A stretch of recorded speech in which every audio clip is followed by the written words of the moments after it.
introduce the teams. Let's start from Iran. Number 1, Rasul Mosafari. Number 5, Sajjad Masayeti. Number 7, Muhammad Hassan Zadeh. Number 8, Behnam Yakhchali. Number 10, Muhammad Yusufan. Number 12, Arman Zangane. Number 13, Muhammad Jamsi. Number 14, Arsalan Kazemi. Number 15, Hamid Ehaddadi. Number 17, Nafi Razaifa. Number 23, Sajjad Masrofe. And 71, Martin Agazanlu. Head coach Said Armagani. Assistant coach Muhammad Kasimur and Mehran Atasi. And now Kazakhstan. Number 6, Sain Wanov. Number 7, Nikolai Basim.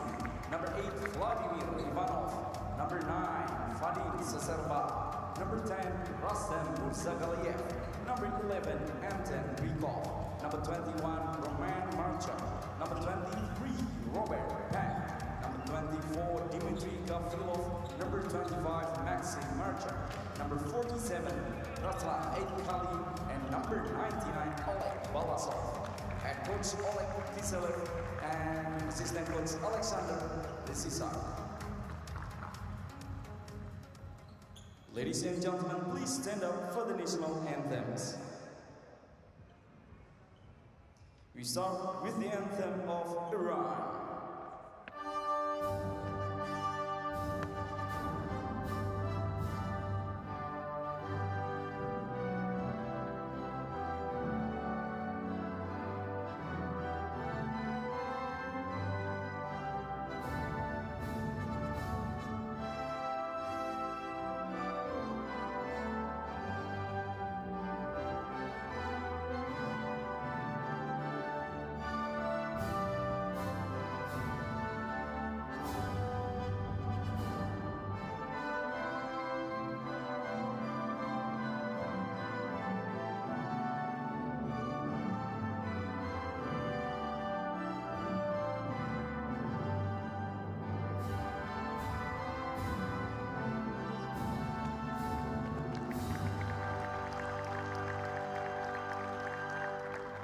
Please remain standing for the national anthem of Kazakhstan.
Thank you. The referees for the games are Muhammad Al-Amairi from Kuwait, Ahmed Al-Khulusi from Oman, and Muhammad Fahd from Jordan.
Here are the starting five of the two teams. For Iran, number 5, Sajjad Masayeki. Number 8, Behram Yahtali. Number 13, Mohammad Jamsini.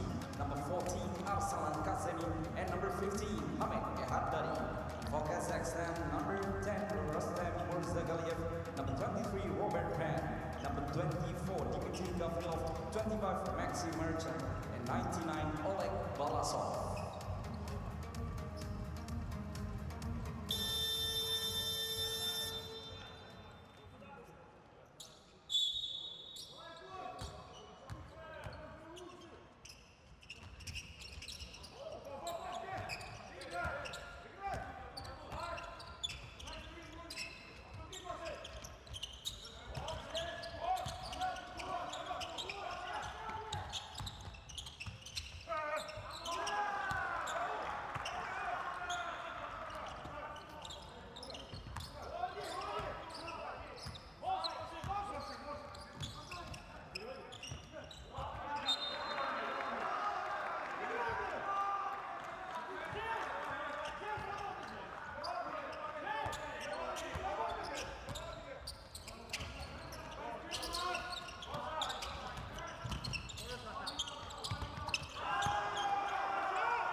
Timeout, Kazakhstan.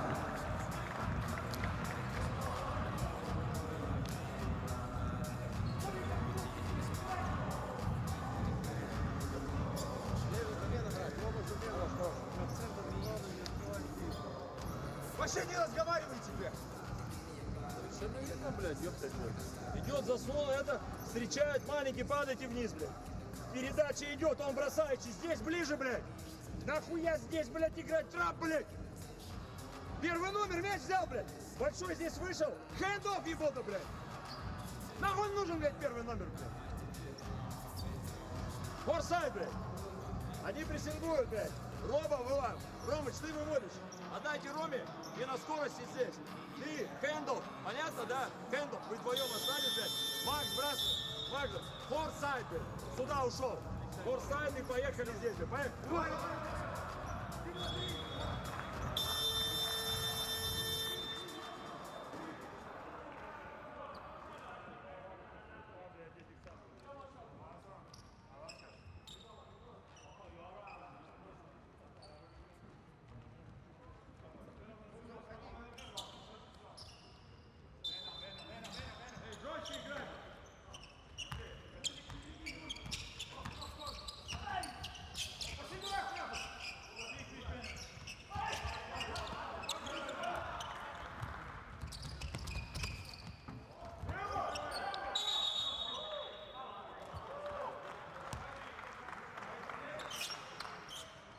Followed by Kazakhstan number 6, first personal foul, first team foul, Kazakhstan.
Ball by 25, Kazakhstan, first personal foul, second team foul for Kazakhstan.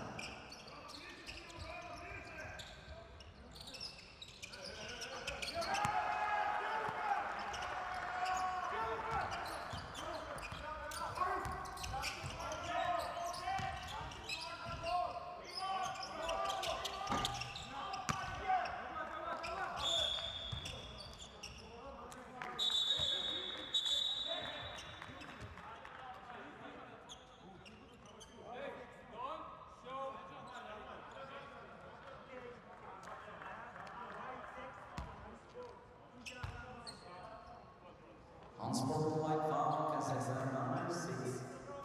Second personal foul, third team foul for Kazakhstan.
Substitution Kazakhstan.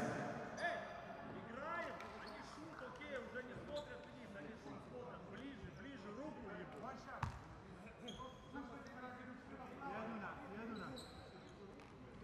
Following in 5. First personal foul, first team foul for Iran.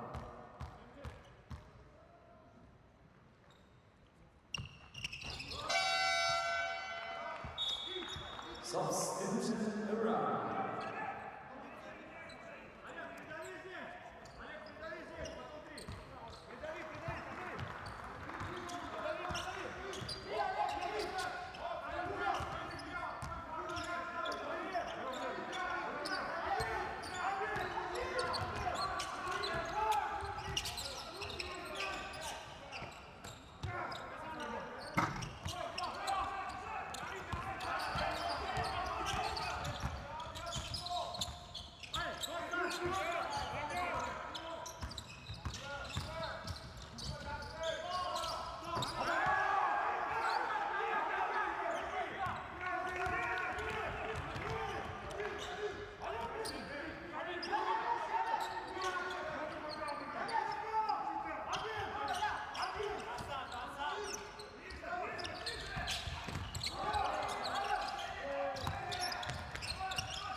بازی بکنم.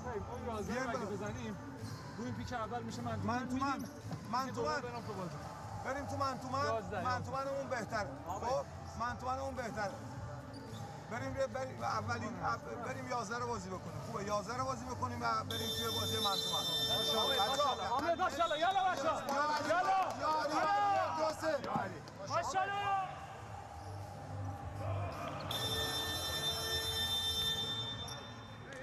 So there's Yakchali. He has just come out and shot lights out here. 9 points already. You look at his numbers, perfect from long range. He's just picking up from where he left off, really, isn't he?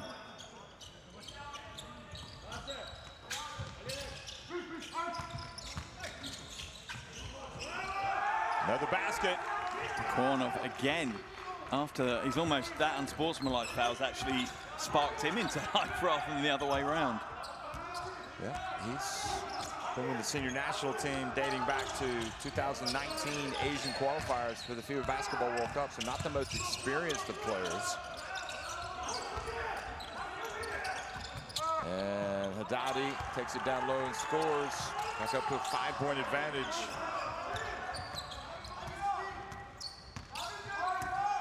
I'll say he's not the most experienced, but he is 30+ years old.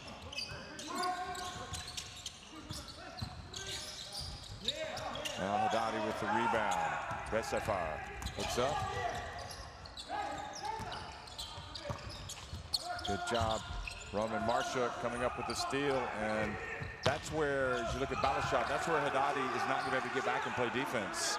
Yeah, and that's what they need to capitalize on for Kazakhstan's point of view. Pace, speed, transition. That's where they want this game to be played. Jamshidi with the reverse layup. Didn't settle for the three, saw the open path and took it.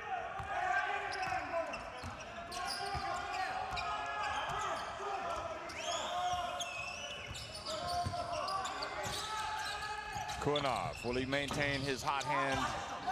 So he cools off a little bit, 3-on-2 break. Jamshidi to Resefar, spins, gets in. Oh boy, what a slick finish that was. Yeah, and Kwanov needs to be careful. Potentially could have got called for a second unsportsmanlike foul then. Balashov cut off by Yakhchali. And again, Balashov, for me, is doing the right thing. It's going straight at them, making Iran have to play defense against them. But Iran, beautiful spin move, phenomenal spin move from Zafar. Yakhchali thought he had committed the foul before he got in the shooting motion, but Balashov very cleverly got into the shooting motion as he was being hit.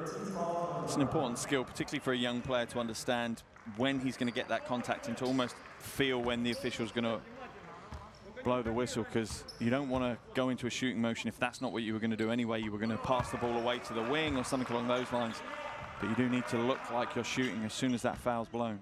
So the 30-year-old Kwanov goes out. Galiev back in the game.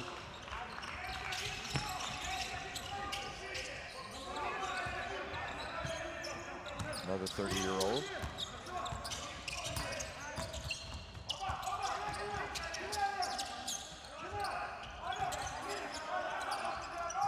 And good read by Roman Marchuk, gets it to Balashov, and the follow. And Kazemi reaches in to commit the foul, and it's the Kazakhstan defensive pressure, which has given it some opportunities here in transition. And that's absolutely key. They have to pressure the ball. They have to, one, slow Iran down. They can't have too many fast break points against them. And when they do slow them down, it has to be on-ball pressure. They have to make for Iran to move into their offensive structure a difficult exercise. They can't just let them dictate terms at that end of the floor.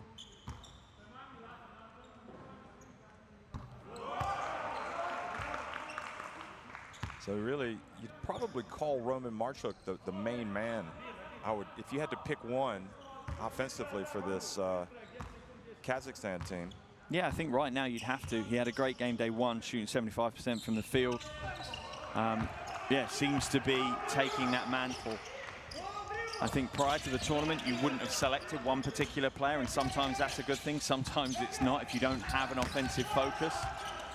But he seems to be stepping up and trying to take on that mantle. I mean, he made his senior team debut back at the FIBA Asia Cup 2017. Always played in one game and with -2 efficiency. That's so not he's a really good game. picked it up since then. Sherbak gets the rebound over to Galiev and puts it up just in the nick of time. So everything was going Iran's way, but Kazakhstan seemed to be regaining their mojo, and they have closed the gap. Iran lead it 27-24 at the end of one. And it's the first quarter that we expected. You know, I don't think I expected maybe such a high-scoring game. I thought it might be a little bit low-scoring, more defensive focused. But from Iran's perspective, you saw the shooting percentages. They've really come out and shot the ball well. They've had a great offensive first quarter. But for Kazakhstan, you have to tip your hat. They didn't buckle, they didn't bail, they stuck with it. They had a tough, 3 turnovers in the first 2-3 minutes, but they've come back and they've started to put a little bit more of their stamp on this game. Yeah, and I think even though Kwanov had that one moment where he kind of pushed off and committed the unsportsmanlike foul on Mashayeki, he rebounded and scored 8 straight points. So that was vital. It's definitely it is a lot of continuity from recent tournaments, but I wouldn't say it's the most experienced Kazakhstan team. So Kiselev able to get these guys in and form a competitive bunch. Galiev all the way back to FIBA Asia Cup 2013, and Gavrilov obviously the FIBA Asia Cup, and the FIBA Asia Cup for Gavrilov back 2009. But those are the most veterans. Download the app, scan that barcode in, you'll get courtside 1891 video stream schedules and scores in your smartphone. And it's interesting, they may not have a huge amount of experience, but the one thing is, and I've been covering them across several qualification windows, it's a relatively consistent roster. And that really helps, I think, in tournament play, that the guys know each other. They know when they turn up to training camp that they're, you know, familiar faces. They don't have to start from scratch every time.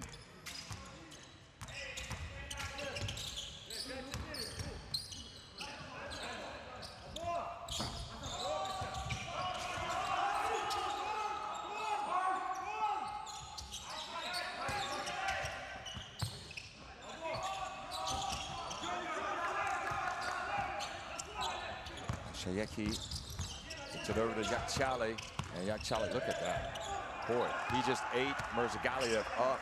He's doing it all, isn't he? And that's, as a player, that's great to be able to do that. Clearly, he is a lights-out shooter, which draws the defender to him, but he also has a handle and a quick first step, which means he can, you know, use that to his advantage and get to the basket. Yeah, I'm not sure Mirzagaliev can hang with him. I'm not sure many people can.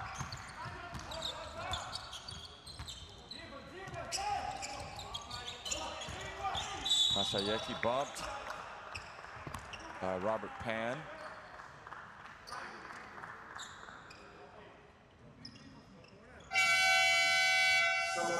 So Gavrilov and Maxim Marchuk coming back in. Bikov and Sherbak go back out.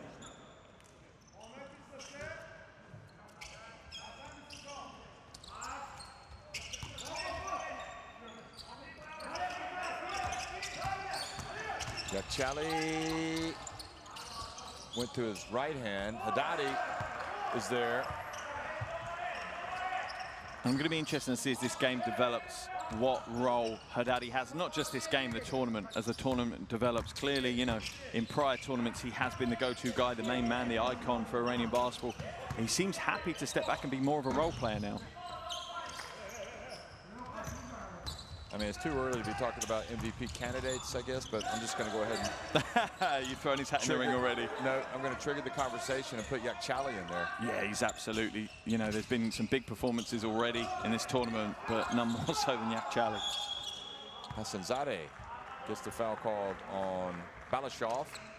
I mean, Haddadi was the MVP in 2017.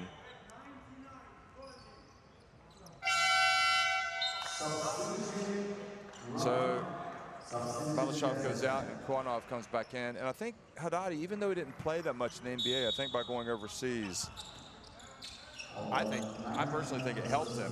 Yeah, I think so too. He became a much more rounded player, seemed to understand the game more. Jamshidi missing, and I think that's what's happened with Yakchali playing in Germany. He's just fearless. Oh boy, that was a telegraphed pass, and Mashayeki's just gonna let him have it.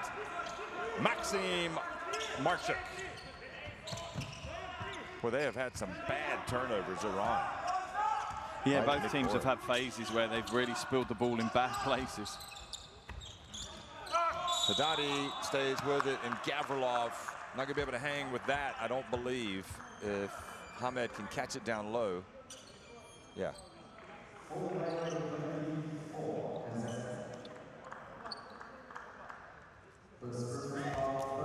Yakchali goes out, so this will be interesting to see how they fare without him, because he is definitely their best player. Haddadi makes the first. See if Jamshidi can step up. And it's interesting, number 23, number 23, Sajad Pazi Rofte, who's come into the game. He's got an interesting body, long arms, number 23. He doesn't have a lot of experience, though, at this level.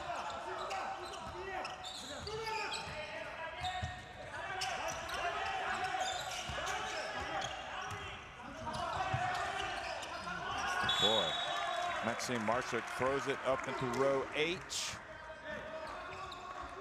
And the Kazakhstan offense then, it was just too static. You know, as much as that is absolutely Marchuk and it's going to get, you know, labeled a turnover for him, there just wasn't many options in front of him. No one was providing him with any options.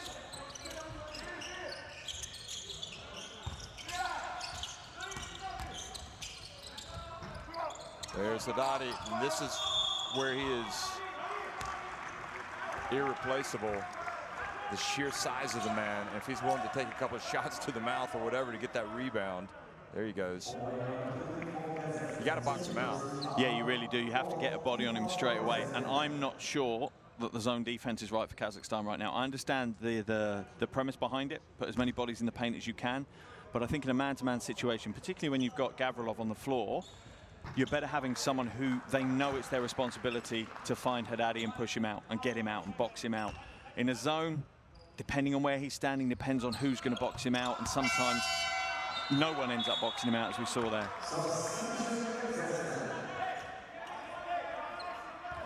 And now Gavrilov's got to head to the bench with his second foul. So Kazakhstan had stabilized things, but now the lead, once again, 7 points for Iran. Chali getting important minutes of rest on the bench. He'll probably come back in a couple minutes. Mirzagaliev in the paint. He's going to put it up, a very difficult shot. And Haddadi collects another rebound.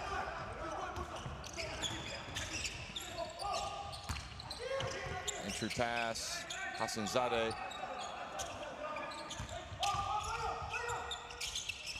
Boy, Mashayeki's passing leaves a lot to be desired right now. Then he bumps in there. He's lucky there wasn't a foul called, and then Haddadi goes in for the dunk. And that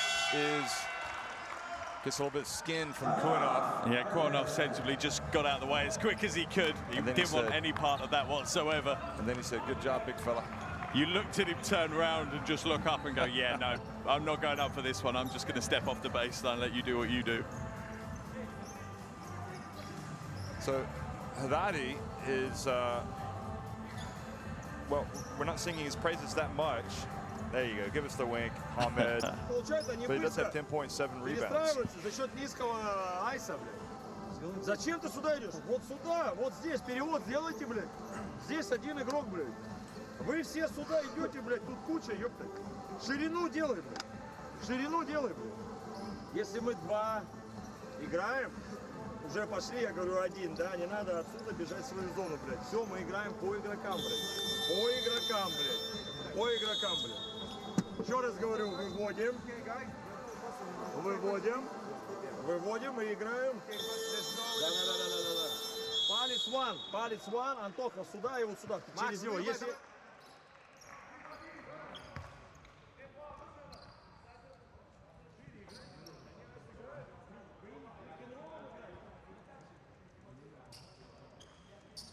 And Iran, you just feel that they're starting to take control of the game again, out to 9, their lead. But even when Kazakhstan have fought their way back in, you still felt like Iran were relatively comfortable, that there were a few gears for them to still go through. And it's really for Kazakhstan to play very close to their ceiling potential to come away with the win today. Boy, that is just painful watching for Kazakhstan. Anton Bykov, the air ball.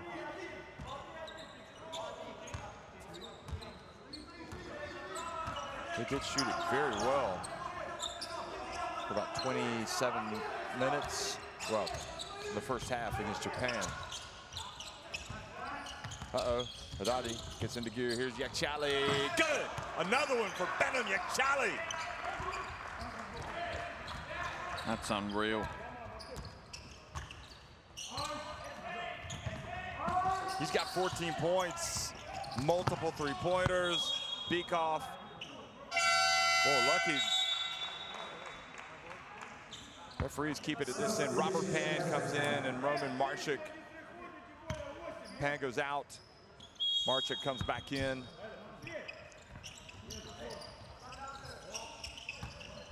Kuinov for three. And now the second consecutive air ball from that spot on the floor. And this is more psychological for Kazakhstan right now. This isn't about how they play the game. They're almost in their own minds too much. They're overthinking how the game's being played, and they're starting to worry a little bit because they're seeing that lead extend out now for Iran. They need to keep their composure at this point.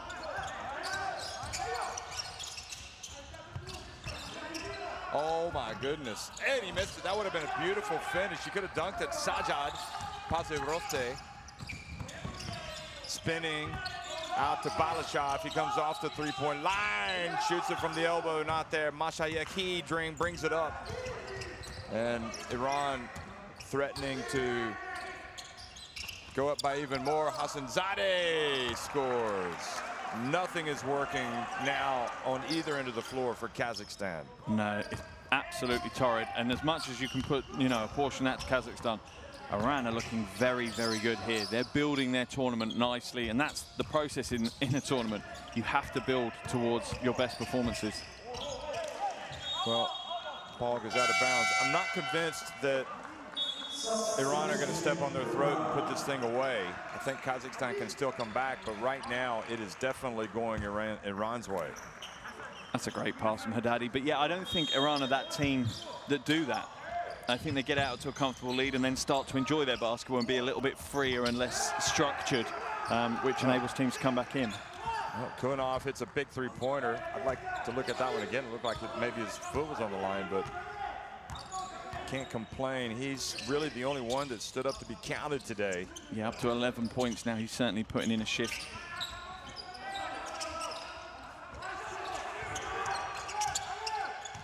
Mashayeki gets it back, puts it up and in. Do they count it? Did he beat the shot clock? Kazakhstan's players asking if indeed it was a violation, but no, the basket counts. And the next 4 minutes are crucial. They could define this game and decide which way the wind's going. And plays like that, more turnovers for Kazakhstan, just make it so difficult. Keep an eye on number 12, Arman Zanganeh from Iran. I really like his presence out there. He did well against Syria. He's playing smart basketball. The positioning, where he's putting himself on the floor.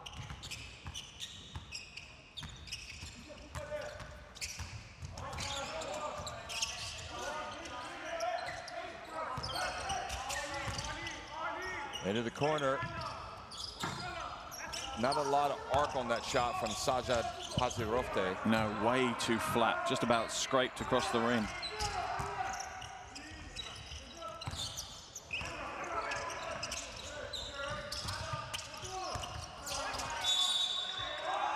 Basketball stays at this end.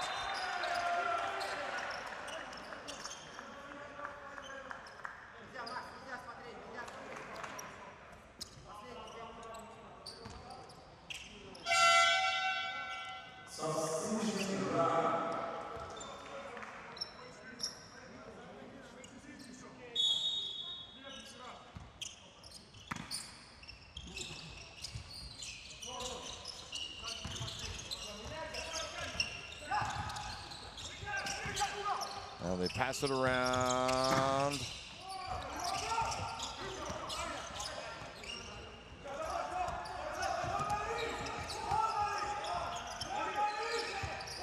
And good job from Kazemi, who's been kind of quiet today. Kazemi.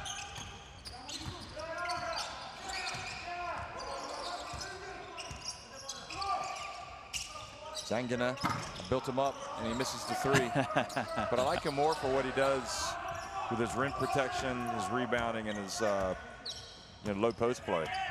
And I think from Iran's perspective, they don't need him to come in and score the ball. He doesn't need to be a focus on the offensive end. Like you say, he just needs to do a job on the defensive end and on the boards.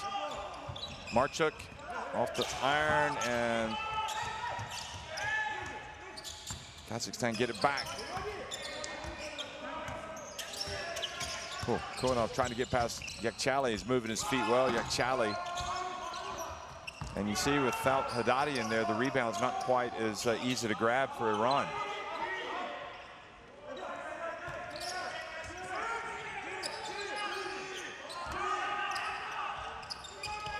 Boy, they have taken some very difficult shots. They've also missed some wide open threes. Nothing going well for Kazakhstan. And that's, what is it, their third or fourth air ball in this quarter. But you also have to give credit to Iran for that. It's the defensive effort that Iran are continuing to put in that's forcing Kazakhstan into some, I'm not going to say they're poor choices, because they're the only choices they've got. Yeah.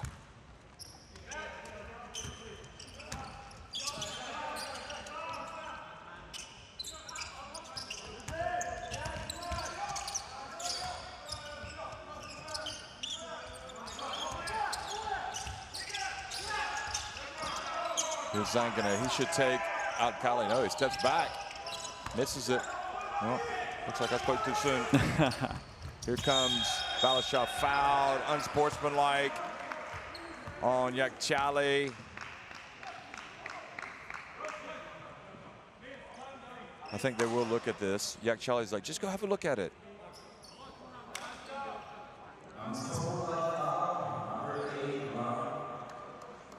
I mean, I have to say about Balashov, he's very clever when he takes fouls. And the referees will determine if indeed Yakchali committed the unsportsmanlike. The funny thing is, I think players need to unlearn a habit. If we look at this foul, look what happens. He reaches in and puts his hand up straight away before the ref's even blown his whistle, which tells you that he's trying to foul Balashov. Yeah, good point. And that's not, look at that hand. One motion, yeah, that's my foul. Yeah. And that's indicating to the ref that you've not really gone for the ball, you've gone for a foul. And, you know, that's a lesson that you kind of learn. Good point. Pre-unsportsmanlike fouls, you know, to say, yep, I fouled him, I want the ref to see I fouled, so he stops the game. But now it's just indicating to the ref that, well, you weren't playing for the ball, you were playing for the foul. I think he was playing for the ball, and he didn't need to raise his hand. I agree with you. Yeah, it just tells him that. Yeah, it does. I mean, he was reaching for the ball, but he knew that if he, whatever happened, he was going to get the foul. Yeah, pretty much. Look, see that? Yeah, he was never going to get to the ball. He knew that. I think he was trying to make a play at the ball. But I got a feeling they're going to call the unsportsmanlike. Yeah, I think so too. I think they're going to keep it. Let's see how they do it now. Yep. There you go. Well, Benham's just got to learn. Hopefully he'll go back and listen to what you had to say. It's always interesting being at these tournaments, being in the hotels with the refs and getting to sit and have breakfast with them and trying to find out their perspective on, you know, the way they're calling the game and things like that. They really do give you a great insight into what they're looking for and, you know, their reaction to how, you know, managing player relationships. Yeah, you're right. I will say, though, again, about Balashov, he was able to get into the shooting motion on a previous foul while he was being fouled, and he got 2 free throws from Yakchali. Yeah. And this time he's drawn Yakchali into an unsportsmanlike. And I think it was the way he kind of, you know, not only with Yakchali raising his hand, but the way he reacted, Balashov. At the end of the day, it's still an 11-point lead for Iran, but kudos to Balashov because his team needs everything they can get right now. Bikov. And look at that. He did not have his way with Zankane.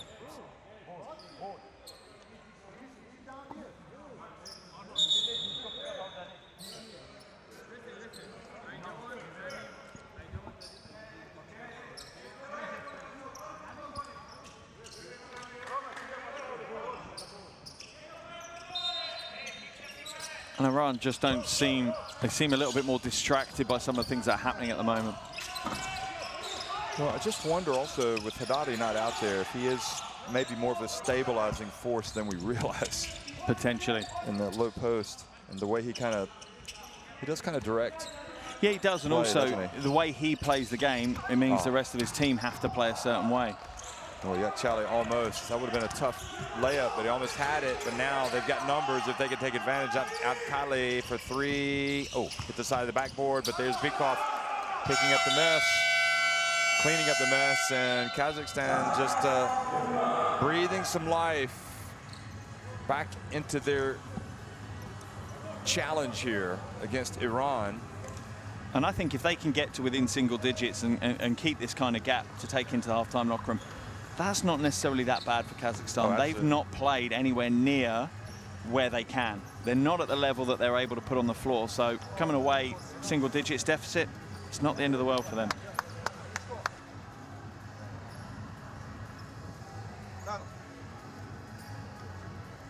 حامد میاد جای آرمان. بچه‌ها این سه تا انجام میدیم. یا کن اینجا جمشیده، خب بهنام، اوکی، ارسلان، حامد، اینجا هم نویده، خب جمشید میاد میره اینور، ارسلان.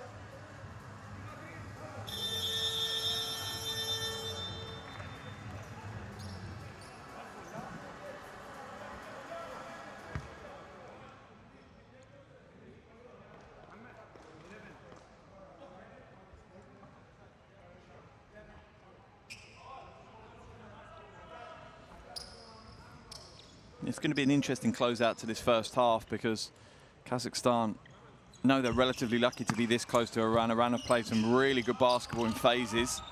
Kazakhstan certainly haven't done what they can do. And Iran will probably be a little bit frustrated if they do go to the locker room with this lead. They won't be overly happy, I don't think. Chali, another difficult pass, this time intercepted by Bykov, and here comes Balashov, and he misses the layup, and Al-Khali, and that is almost, I think Kiselev is about to explode over there. Yeah, and I don't blame him. It's unacceptable. If you are playing at this level, you cannot miss a layup. Completely uncontested layup as well. I mean, that wasn't, I'm not talking about Al-Khali, but it was, who was it? Was it Bykov? Who, the original layup? Yeah. It was Balashov. It was Balashov, yeah. He's got to make that. But then the follow as well. True. You got to go stronger.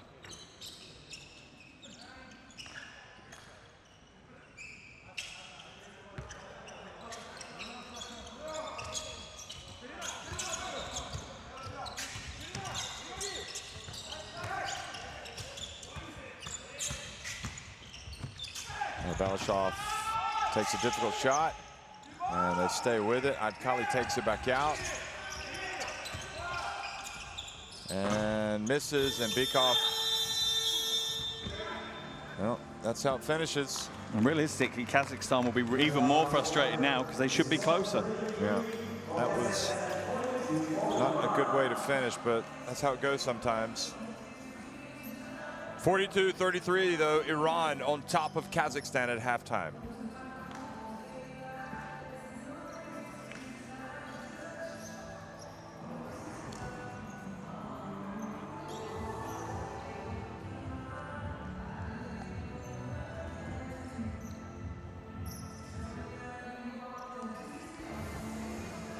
And a tough shooting performance in the first half from Kazakhstan. Only 30% from two-point range, 27% from outside the arc.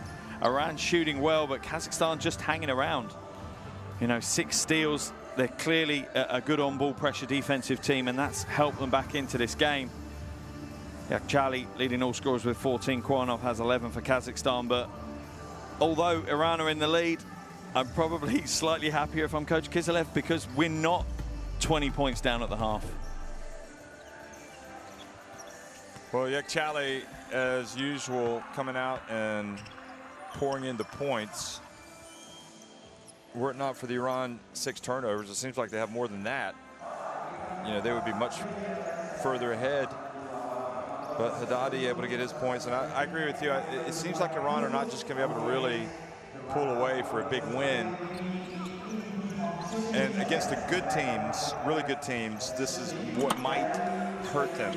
Yeah, it could be Iran's undoing. It could be their undoing if they don't make hay while the sun is shining. While their game's going well, they need to step on. They need to step on the necks of the opponent and just, you know, put them to rest. They need to move away as hard as they can.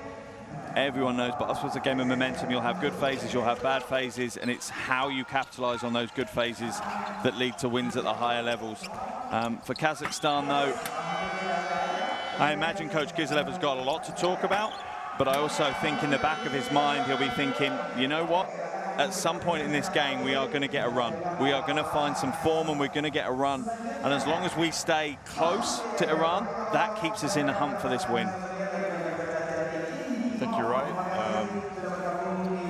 Interesting, Bykov has come off the bench and given a little bit of a lift, not so much with his scoring, but his rebounding and his defense. He's got 2 steals and 3 rebounds. Does have 1 basket. I think it's his shooting that really needs to pick up. Kuanov, without him, they would be nowhere. He's leading the team with 11 points. Yeah, Mashieki's a live wire for Iran, but he makes a lot. Feels like he makes a lot of mistakes. Yeah. He's got 6 points, 4 assists, just 1 turnover. So Iran on top, still a lot of work to do against Kazakhstan. If Kazakhstan can pick it up, they can certainly make this interesting in the second half. But as it is, Iran are on top 42-33 at halftime.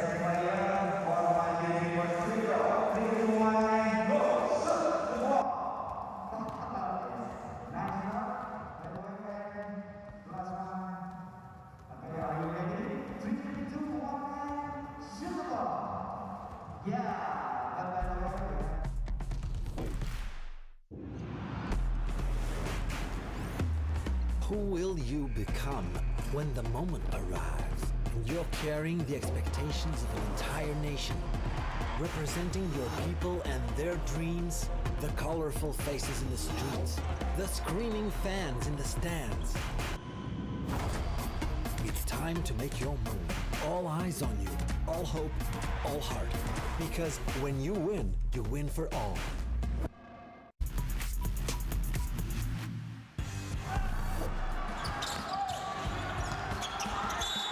But, and he's got a three-point play.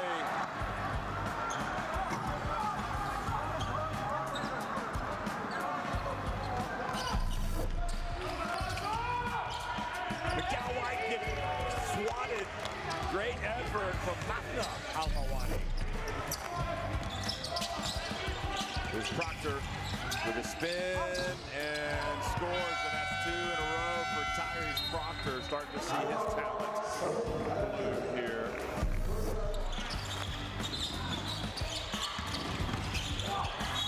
Lincoln Chin went out big time.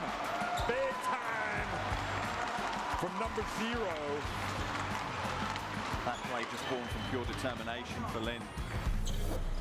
Puts his attempt up, and Lee Kai-young off target. Choi, Oh, what a beautiful pass. Wow. That's absolute vision from Choi. Full flow.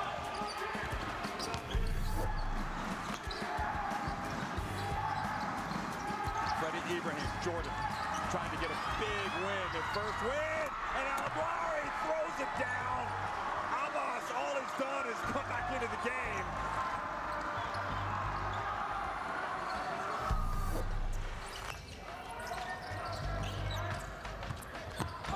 Issa gets it to Chisholm, and he lays it up, and Bahrain have moved back in front. Incredible. That's the exact word. Incredible. Why did they leave him? And again, the handoff, all the great block. Oh, Rollins just picked up his third. Huge block.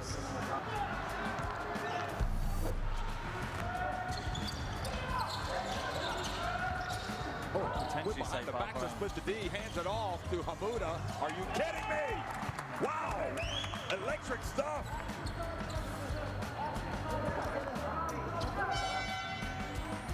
There's the play. Oh, splits the defense with the behind the back. That was the play of the game right there.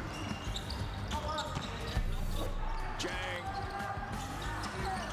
gets it to who? Back to Jang for 3. The offensive rebound, and he's fouled. Can you believe it?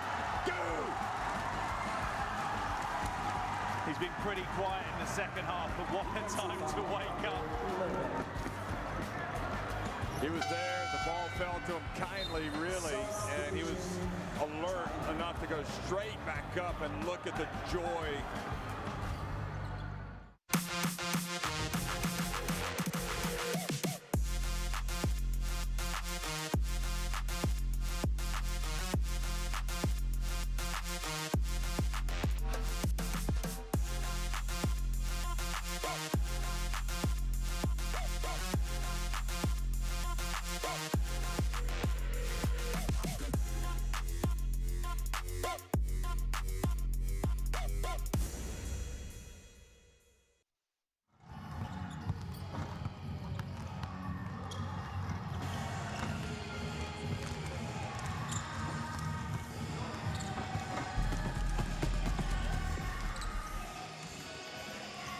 Well, Iran on top at halftime, and much of it is because of this man, Benem Yakchalimark. He is electric.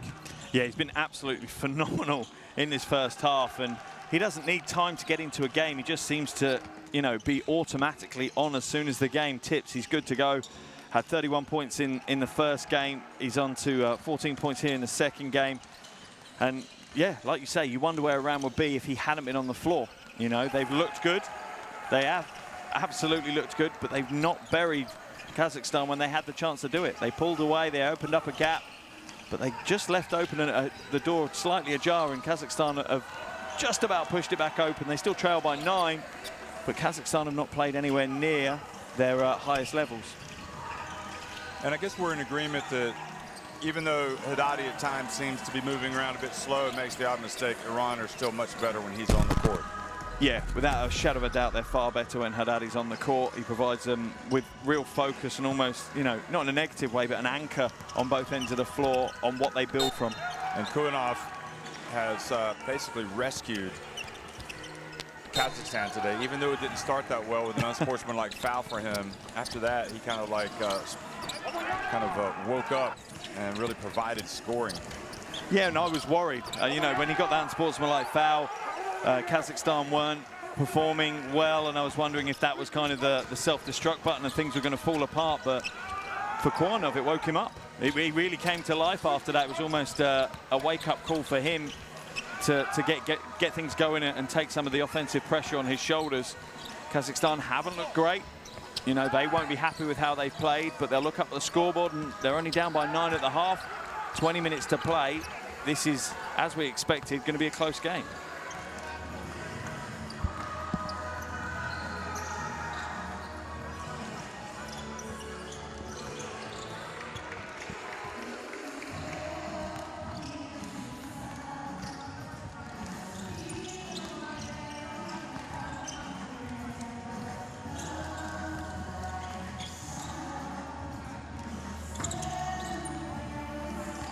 Looking at the teams warming up, though, you do feel that the messaging from Coach Armagani is going to be to Iran, look, let's just go back to what we do well. You know, just go back to that first quarter, that first 5 minutes of the game. They were absolutely fluid offensively. They were causing them problems on the defensive end, and then they just kind of took their foot off the gas. For Kazakhstan, it's not let's go back to anything, it's let's impose our identity on the game. They've not done that at the moment. They've kind of let Iran dictate how the game's being played, and that's not the way that Kazakhstan are going to come away from the win. They've been really, really successful. They've gathered great momentum in the World Cup qualification campaign prior to this tournament. They looked good in the first half against Japan. They just need to really have a bit more self-confidence and belief and try and, you know, take the game to Iran rather than, you know, letting them accept what they're being given.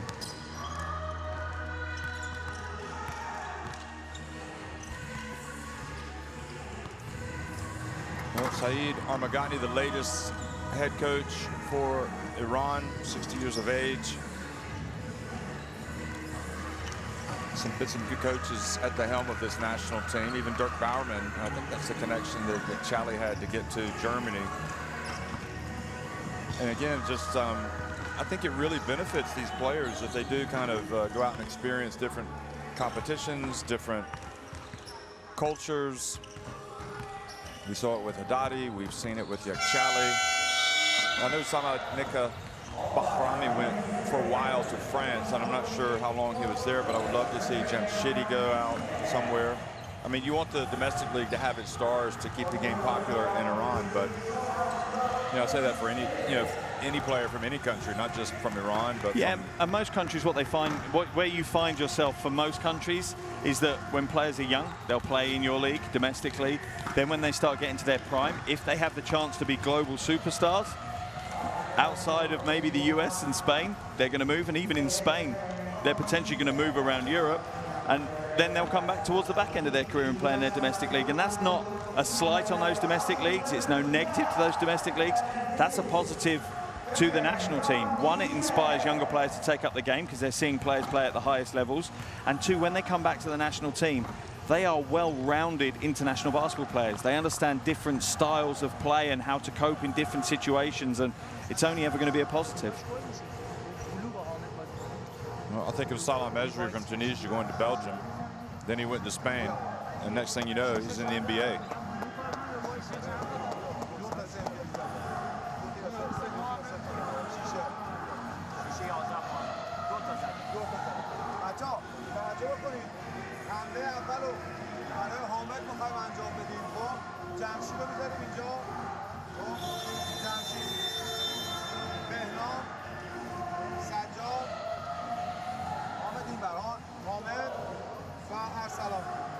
همین کاری که معمولا انجام میدیم. بهنام میاد بیرون، جمشید دور میزنه میره اینور، واسه میدیم به بهنام میره.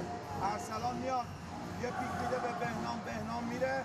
جمشید جمشید سجاد از اینجا بعد بری یه پیک بدی برای جمشید بیاد بالا و ارسلان بعد از اینکه پیکو به بهنام داد بیاد یه پیک بده به جمشید. متوجه شدی؟ یالا بچه‌ها دفاع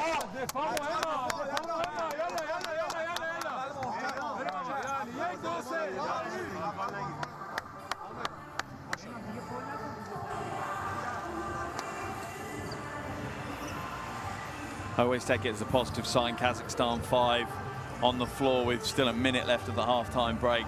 I like that. You're down, you want to get back on the floor and you want to make amends. Download the Asia Cup app, put that barcode, take a snapshot of it, or don't take a snapshot, just put your camera up to it. You know how it works. Get it in your smartphone. All the information you need will be at your fingertips. There is a player that came off the bench, Bikov, and really helped Mirzagaliev. Kazakhstan need a good start here to the second half.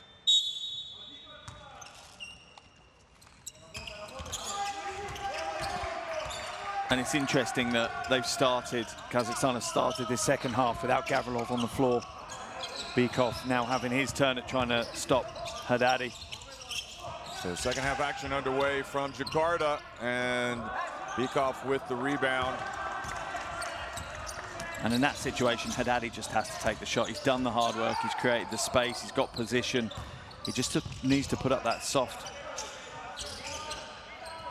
Anton Bikov. I don't think that's what Kiselev wants. No. Now quickly up to Jamshidi. Pulls up, and that's off to the left. Good tap from Haddadi. Interesting how he gets a rebound for that. Kazemi gets the 2 points.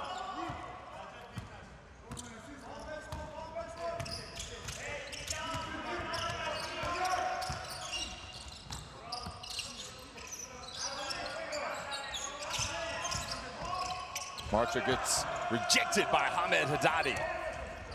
Bikov, or rather Yakchali now, Mashayeki. And Kiselev calls timeout. Wastes no time, just a minute and 10 seconds into the second half. This is, unfortunately for Kazakhstan, they have to burn a timeout this early. Yeah, and you know, normally I would criticize a coach for taking the timeout so early, but I see his frustration. You know, a 4-0 run for Iran to start the second half, and they're clearly not running what he wants them to run.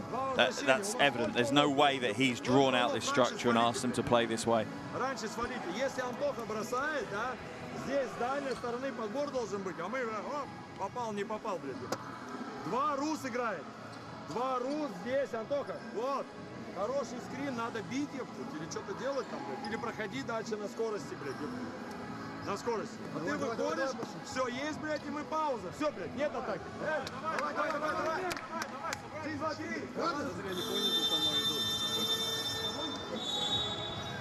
It wasn't the most in-depth of timeouts either. That was very short. You can still see Iran are in their huddle.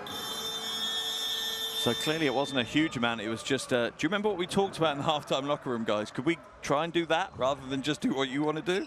It seems like he's really struggled figuring out his lineup today. You know, he started with Robert Pan. Yeah. That didn't work out. Pan hasn't played at all like he played since the first half against Japan. He's got Bikov in there now. He's got Gavrilov out. Yeah, I think his only concern maybe with Gavrilov is the fact he's on 2 fouls, but what are you saving the fouls for? Your team are down by 13 now. You need your best 5 on the floor to stay in this game, to even give you a hope in that fourth quarter.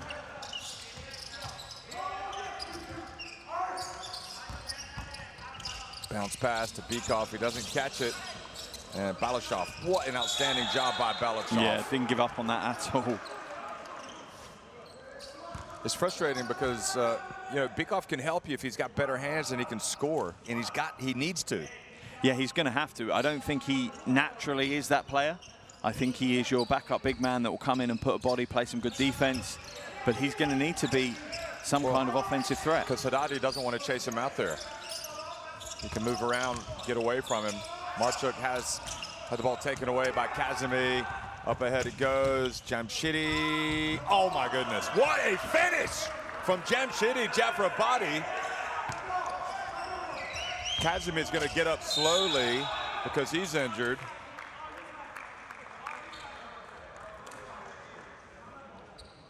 think Kazim is hopefully okay. Watch this. See what he goes, somehow he goes down. He goes over to help him up and slips as he does it. That's all he's done. Look, he's gone over. Unbelievable. Oh, that would be the worst. That's a proper injury. But I think he's okay. He's gotten up, thankfully. But looking back at the finish itself, what an unbelievable move. Such hang time to be able to hold that long and just put a pump in right at the end to get away from the defense.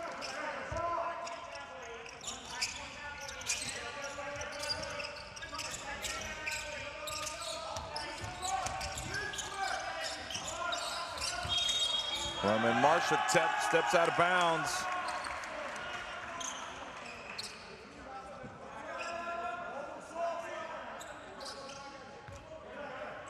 Well, they can't lose hard. Gavrilov, meanwhile, back in the game for Bykov. So I guess Kiselev has decided it's time to go with his experience.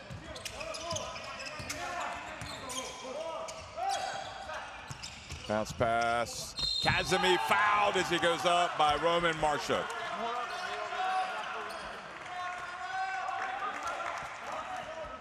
And to a certain degree, you look at this Kazakhstan team and they look a little bit shell-shocked. You know, I don't think they were expecting it to go this way. They faced, you know, Iran in the World Cup qualifiers.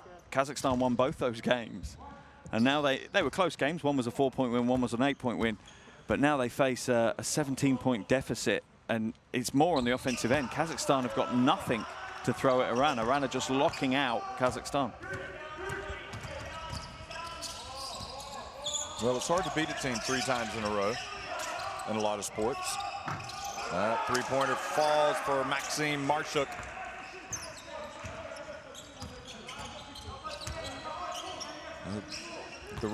They're teetering on the verge of being out of this contest. That was a huge 3. And it goes to Haddadi. He goes up and he's fouled from behind by Gavrilov.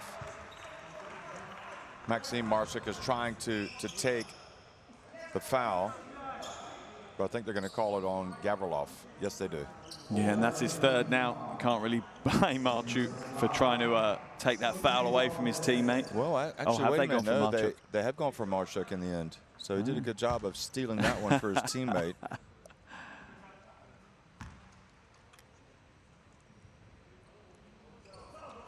Not that it really matters. I mean, Gavrilov has 2 fouls. Yeah, I think it would have just tamed a little bit of how hard he could have played against Haddadi if Gavrilov had picked up that 3rd. So back to a 17-point lead.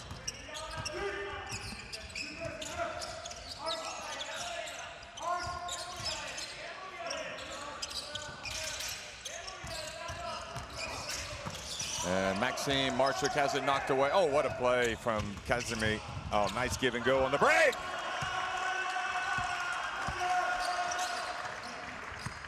And Iran look good in transition. Yeah. They are a great team when they get out and run. They spread the floor, they run the lanes, they stagger their transition. It's just beautiful. And Balashov misses everything. And I agree with you. I mean, they're shell-shocked not just because of how things went by beating them twice in the World Cup qualifiers, the Asian qualifiers for the World Cup, rather, but also because of how things have just gone wrong since late in that game against Japan. I definitely think there was a hangover from that Japanese game. You know, it's evident that they're not quite sure, like you say, what actually just happened to us in that second 20 minutes. So they're a little bit still dazed from that situation, and it's knocked their confidence. Mashayeki misses, but Haddadi there to clean up the mess. Once again, even when he doesn't get it, he rebounds it, taps it to a teammate. And Charlie, a rare miss from him. Adkali.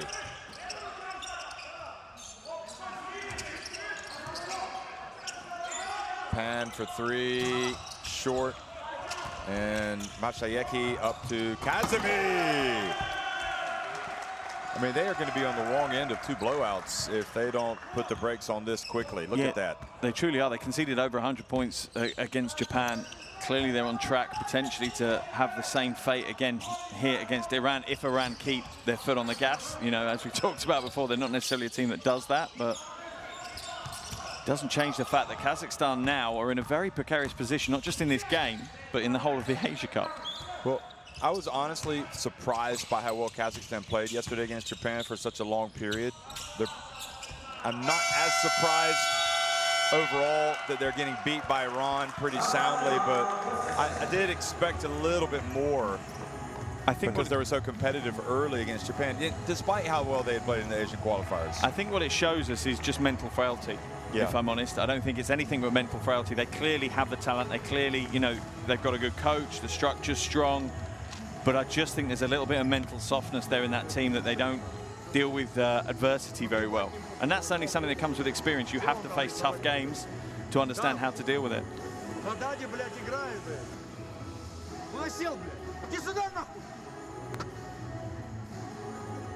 Когда здесь, блядь, играете, Роба вот сюда, когда здесь. Почему сюда пас не дать, блядь? Почему сюда пас не дать? Зачем играть пик-н-ролл, блядь, если у тебя 14-й, блядь, с Гавриловым 8-й, блядь, вы играете этот пик-н-ролл, ёбаный?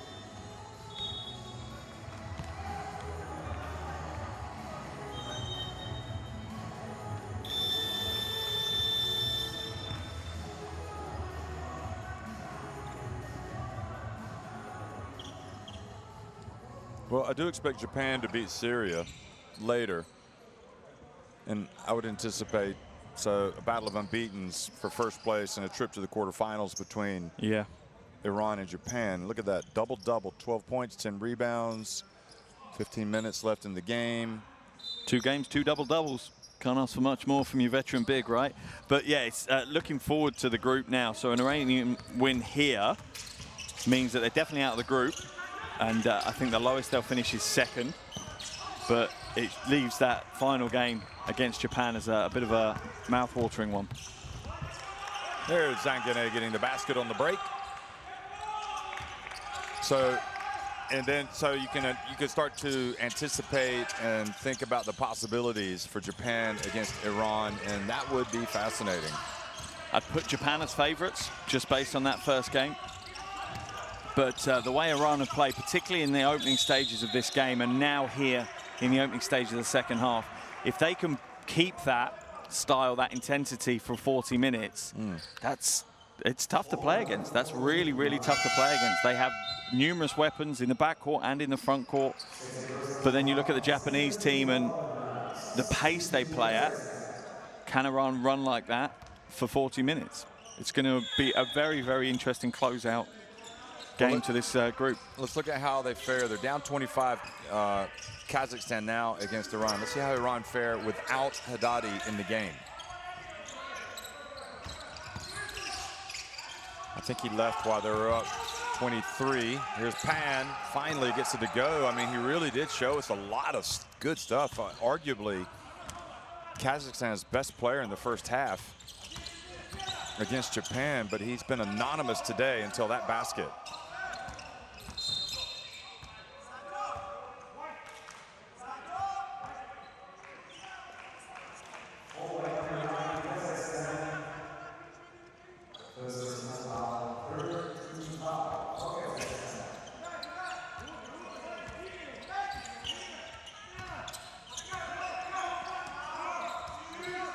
And guarding Jamshidi, that's a tough assignment for him. Jamshidi able to pull up and hit the jumper.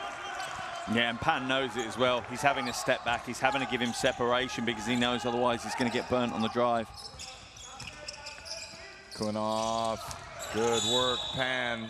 Boy, Masha, he really does take the weight. I mean, that was a collision. Look at this. Yeah, that one's, you know, he's slid so far, that one can be turned into one of those memes that you see where you just see them cut out the player sliding across the floor. Look, he can't do anything more than what he's done there. Yeah.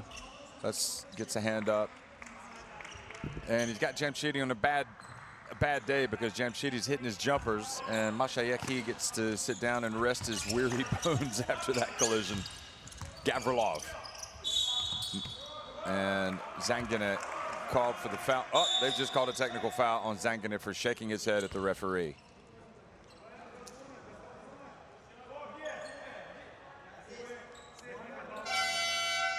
I mean, that's a foul. There's no doubt about it. I think it's clearly a foul. I'm not sure. I'm presuming the technical foul is for more than shaking his head. He must have said something, or someone must have, because I can't see how anyone's getting a technical foul for shaking your head.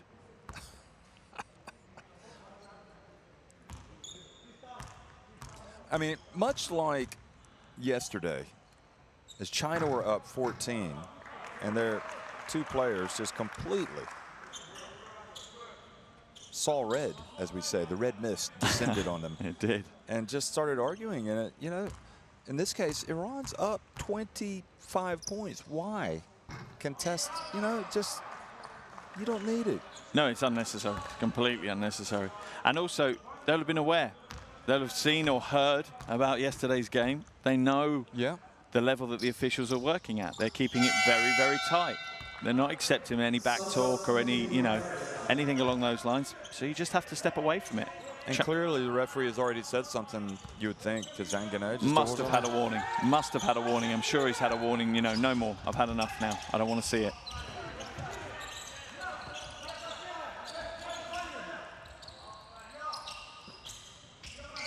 Now Zanganeh's can't mope. He's got to play.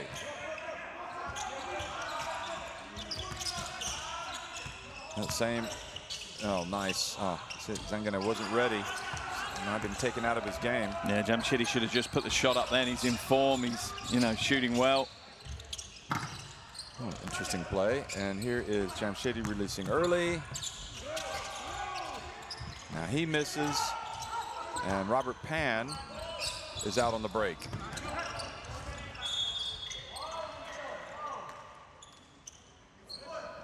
And this is more what Pan needs to be doing. You know, he isn't, although he performed very well in game day 1 against Japan, he isn't an offensive threat again for Kazakhstan. And this is part of the problem for me that Kazakhstan have. They don't really have a front court player who wants to be the go-to guy on the offensive end.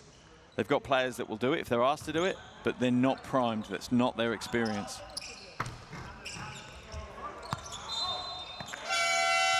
So the ball has to stay at this end.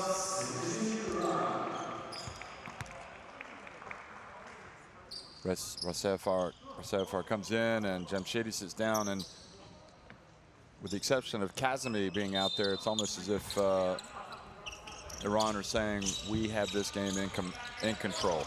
Yeah, pretty much. They've run 11 of their 12 players today. A chance for Coach Armagani to do that, but also for some of the more experienced players to get some rest. And here's Zanganeh. Kazemi, oh, nice handoff. Nice finish. A couple times he might have dunked the basketball, but Sajad Pazirofte has elected to lay it up and in. That's perfectly fine. Obviously wants to be like you and me. How we used to be anyway. There is diving for the loose ball. Kazemi, good quick pass up ahead. Rasefar banks it in. Fari found his teammate, and he just took it to the hoop. And you have to say how impressive Iran have been. As much as we're disappointed with Kazakhstan because we don't think they're playing where they need to be, you cannot take anything away from Iran. You know, they've rotated throughout their entire roster. Every player that's come on the floor has done a good job. No one has been a weak link. It's a really good sign for them for the long run of this tournament. I just don't know how Kazakhstan are gonna, you know, they might have trouble with Syria the way things are going. Ball goes out of bounds. I mean, it really does set up an interesting game. A team that has clearly been knocked out of kilter. Kazakhstan, low on confidence. Oh. And they're going to go up against a Syria team that would be, you know, overjoyed to get a win to get to the qualification round. Yeah, and you see Kazakhstan going into that game potentially as favourites. Who knows how Syria will play later today. But you wouldn't see them as absolute shoo-ins for the win. They're not guaranteed that win. They're going to have to play better than they have today if they're going to beat Syria in a couple of days' time. Oh, that is a tough shot. Marshuk. You see the reaction from Kazemi, just looking at it, shrugging his shoulders, going, I can't do any more. That's just, you know, unless I foul him, I'm not going to be able to do any more. Final minute of the third quarter. Well, Safari fouled by Kunov.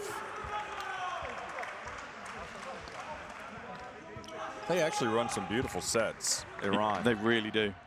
They really do. They play some great team basketball, and as we see Marchuk's three.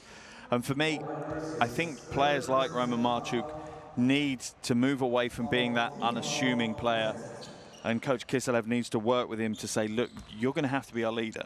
You're going to have to step up. You're going to have to be a little bit more confident, if not arrogant at times. Demand the ball, because you're the one that's going to get us in a position where we can win games. You know, don't just wait for the ball to come your way. Demand it. Be more, you know, domineering on the offensive end. Because at the moment, he's it feels, taken 4 shots today. You know, it feels like Kazakhstan, they need someone to be that way. You look at some of the other teams, and they have players that are doing that. They have players that are saying, I'm the leader. You will follow me into battle. Now, some days I'll get it wrong, but more often than not, I'll do right by you and by the team. And at the moment, I don't see who on Kazakhstan is that leader. They don't have that personality. You mean they have somebody that shows up on a horse with armor and says, let's go? Pretty much. Pretty much leads the charge, the battle cry at the front. Because who would you say that is right now? I'd probably say it's Kwanov. Out of all the players on the floor, it's Kwanov. But I don't think... He doesn't even get to play all the game. He brings him out. So, you know, I don't think that's they what they're have crying that. out for, is that leader. Yeah. You're right. I agree. I think, and for me, the way that he's playing, not necessarily his personality, because he's clearly not imposing himself on the game, is, you know, Roman Marchuk. It's interesting, that point. You could also look at Iran and say, who is their leader? I mean, in a sense, it's Haddadi, but he's not always with the national team. I think he's always, he's like, he'll hate me for saying this, I'm sure. He's that granddad figure, though. Yeah. He's kind of the patriarch of the family. If he's not there, I'm going to tell him you said that. just make sure I'm not in the room. Although I might be able to beat him in a running race, just about. So I might be able to just be able to outrun him slightly. Yeah. But he's that kind of patriarch of the family. He doesn't need to be there or be on the floor. He still has that leadership. But what they do have is they have almost a hierarchy within their players. You can see, as and when the floor 5 change, a different player steps in and kind of becomes the controller, the leader of that team. I would say Kazim is the leader by example, on effort. Yeah. And Yakchali is the leader in terms of overall talent. Yep. Although Jamshidi on his day is that person as well. But maybe their characters don't seem to be that strong, whereas Haddadi's does. Bikov up ahead to Mirzagaliev. Good catch from Mirzagaliev, but doesn't have enough time to get the shot. So it's gone from bad to worse, much worse, much worse, as Iran outscore Kazakhstan 28-9 to take a 70-42 lead at the end of 3. Any stats that jump off the sheet at you? Yeah, you just have to look at Kazakhstan's shooting. You know, 28% from 2, 27% from 3. You are not going to win any game at any level if you're shooting under 30% from the field. It's just not going to happen. Offensively, they have a huge amount of work to do. They scored 9 points in the second quarter, 9 points in the third quarter, whilst Iran, you know, pouring in 43 points in the same time period, 43-18 in quarters 2 and 3. So it's yeah, a lot of work for Coach Kiselev to do. This game may be beyond reach right now, but they need to build towards and get some confidence back into their game for that final game of the group. Otherwise, they're going to exit Asia Cup at the group stage without a win, because Syria could absolutely cause the upset against Kazakhstan. Yeah, there's no doubt about it. The way Adribe played, especially yesterday, and Bakar, and who else did they have that was really good? They had a couple of other players that really contributed and got it done. Because looking forward to that Kazakhstan-Syria game, they faced them also in the qualifiers for the World Cup, and they only won both games by 10 points. So it's not like, even when they were in good form, which they were in the qualifiers, they weren't able to clearly, you know, have a huge win over Syria. Syria were there or thereabouts against them. So, you know, it's really alarm bells for Coach Kiselev. He's got a lot of work to do here in the final 10 minutes to get some confidence, but also building towards that game.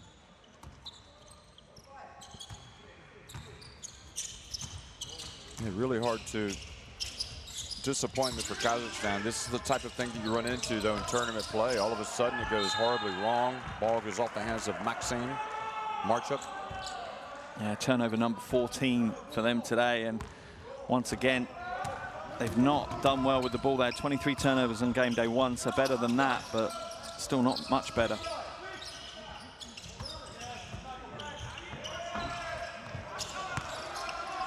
Rest of fighter misses. I mean, the guy that I feel bad for most is Kiselev, because it feels like he really had the team prepared. They were playing well. Yep. And just that undoing was Kawamura,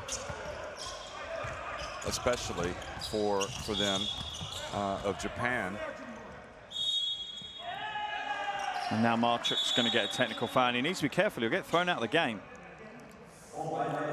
And that was absolutely technical foul, just talking to the official in that way. And so many technical fouls the last couple of games we've had. Was it Maxime that got it or Roman? Yeah, I think it was Maxime.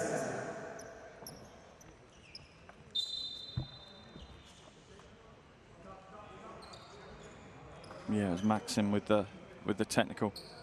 Maxime with the M. Yeah.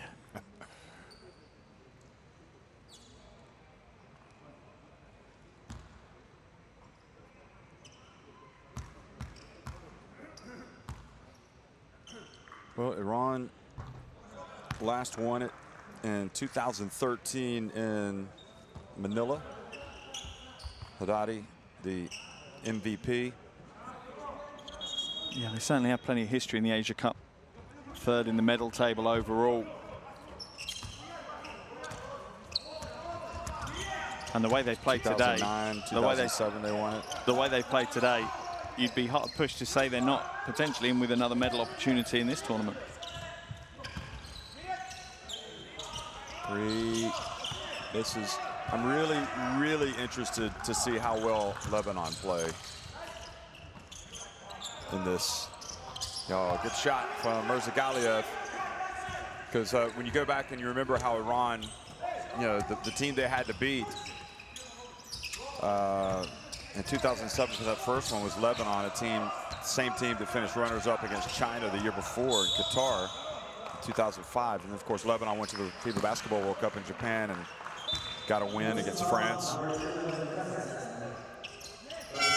And then Lebanon haven't been the same force since, really. But they certainly showed us something the other night against the Philippines. Yeah, they did. They really did.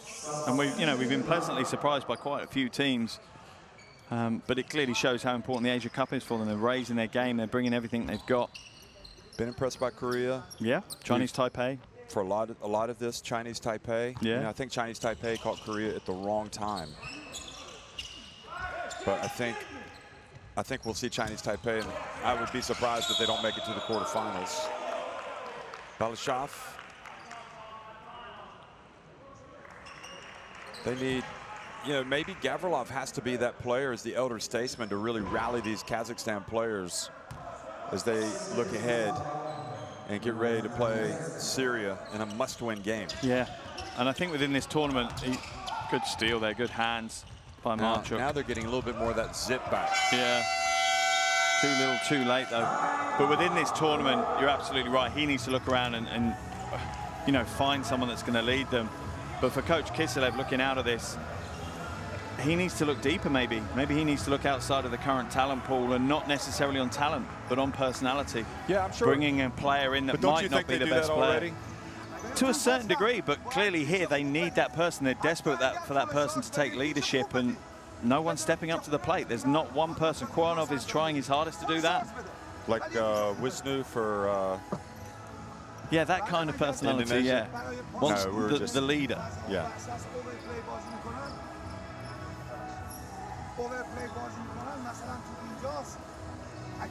But it's what Kazakhstan need. I'd take a player that maybe isn't at the quality of international basketball, but will come in and, you know, be the leader in the locker room.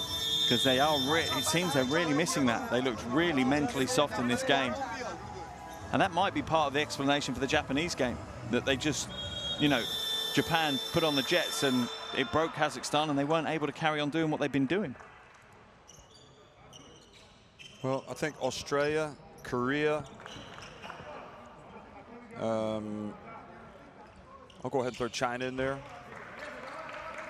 Lebanon, even Japan and Iran, all with a percentage chance of winning the title. Yeah, I agree. The TBC for me is New Zealand. That first game, playing India, I don't think they are, but I think I'm interested to see when they get a challenge, how they react. It's going to be awfully hard for them, I think, with so much inexperience. Yeah, but I agree. We will see. I agree with that. Doesn't mean that we don't like the Tall Blacks. We do like them. We always like them.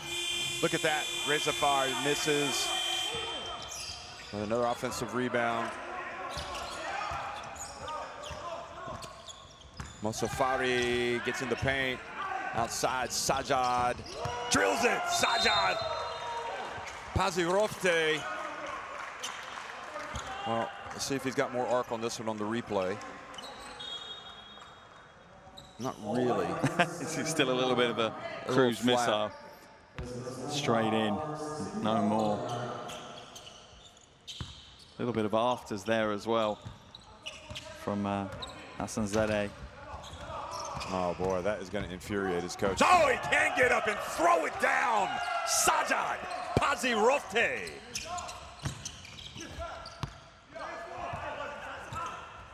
And now Balashov, having been one of the players to come out of this game with some credit for Kazakhstan, here's his coach vent a little bit. Mirzagaliev.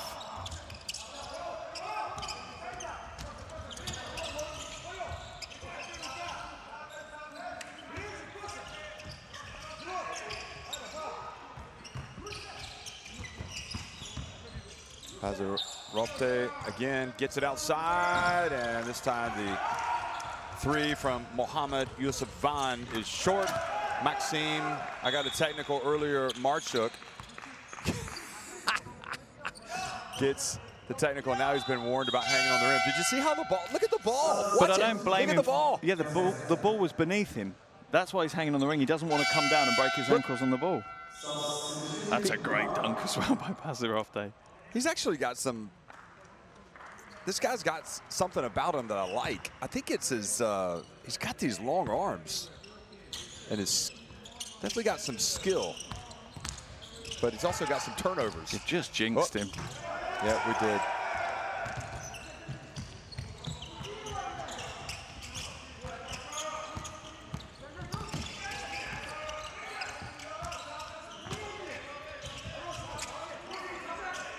This is where this is where you're going to win games if you're Kazakhstan, if your defense is that level.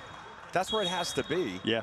You know, and I think it's what defines Japan, for example. If they play fast and they get after you the way that Kawamura does, oh boy, a technical foul. I think it's a warning anymore.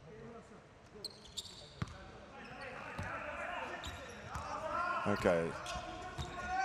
Well, referee was polite. But I do think that from the majority of these teams, you know, you can make up for a lack of height and a lack of talent if you play great defense and if you play quick and get into transition and force turnovers. Yeah, if you play good, high-intensity team defense, for me the key is team. It just can't be one individual. Of course. Chasing. You need to know where your rotations are. It can absolutely be overcome, you know, teams that are higher talent level than you. Although I have to say that Kawamura almost single-handedly turned that game the other day with his defense. That's true. Just in like a couple of minutes spell at the end of the third quarter.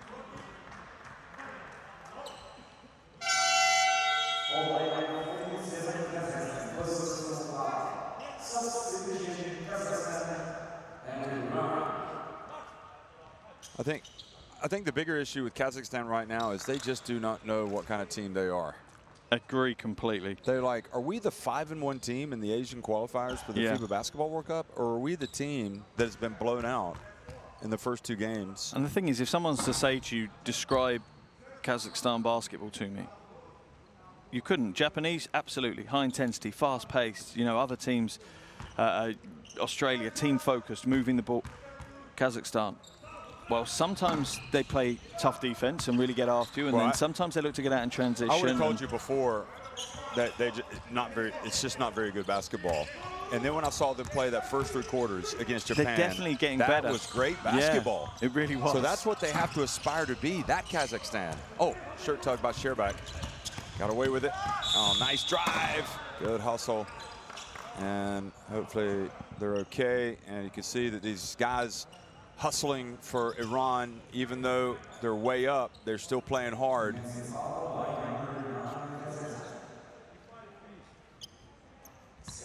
So they need to go back. If I were the coach, I would go back and just show the first half of that game. Say, this is us. This is who we need to be like this. Yeah. We can be this team. And the thing is, they made some shots. But they did have been that team.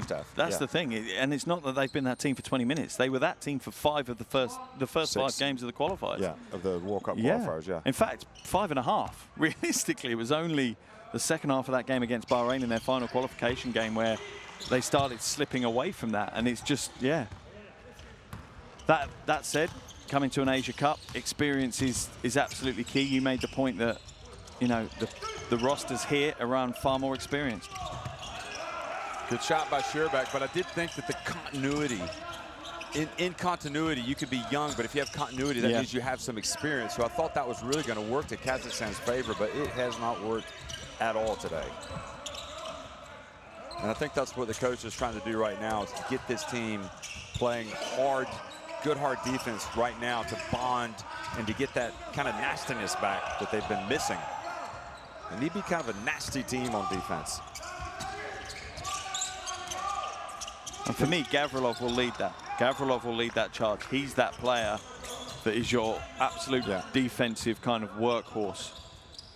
They need to be the Kazakhstan bad boys. You know, misplaced there, bad initial positioning for him there, but just didn't let it go. He wasn't going to stop, try to fight his way around the player. Look at him trying to push him out of the way.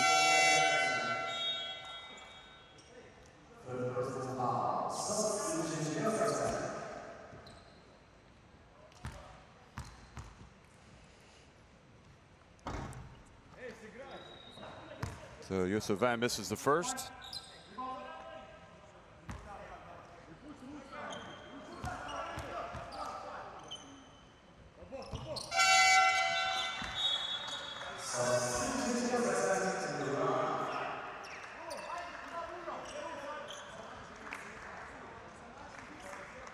And yes, interesting, and I'm sure Coach Kiselev now has got tons going through his mind, but it's almost now potentially starting to switch off from this game and starting to look forward to the next game and bigger picture. What does he need for his team now? They need some confidence, and you're right, I'm absolutely with you. It's going to come from the defensive end. Just put a good defensive performance in this last 4.5 minutes, and I think that will truly help. You know, Iran have scored 12 points so far in this quarter. Maybe if they can keep them to 20 or below as a total quarter score, that would be a really good result for Kazakhstan. Yusuf Van showing that nice stroke.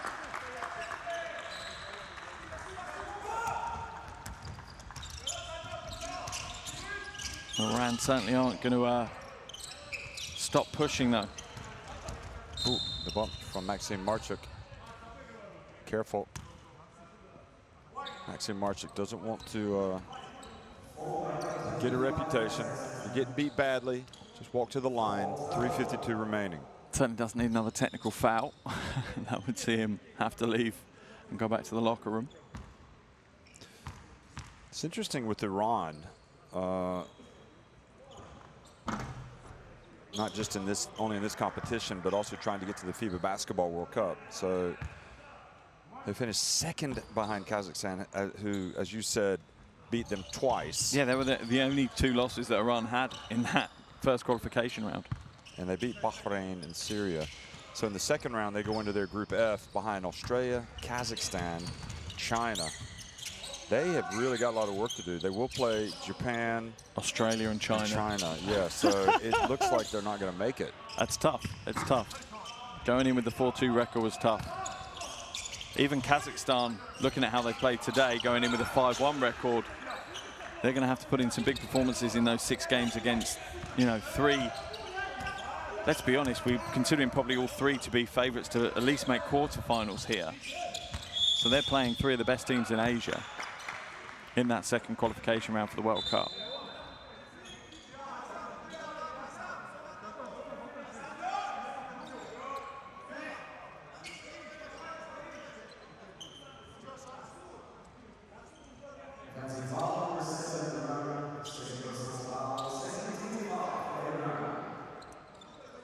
I'm interested in this number 71 for Iran, Mateen Agajanpour, who's in the game. He also is a young player who's going to be around.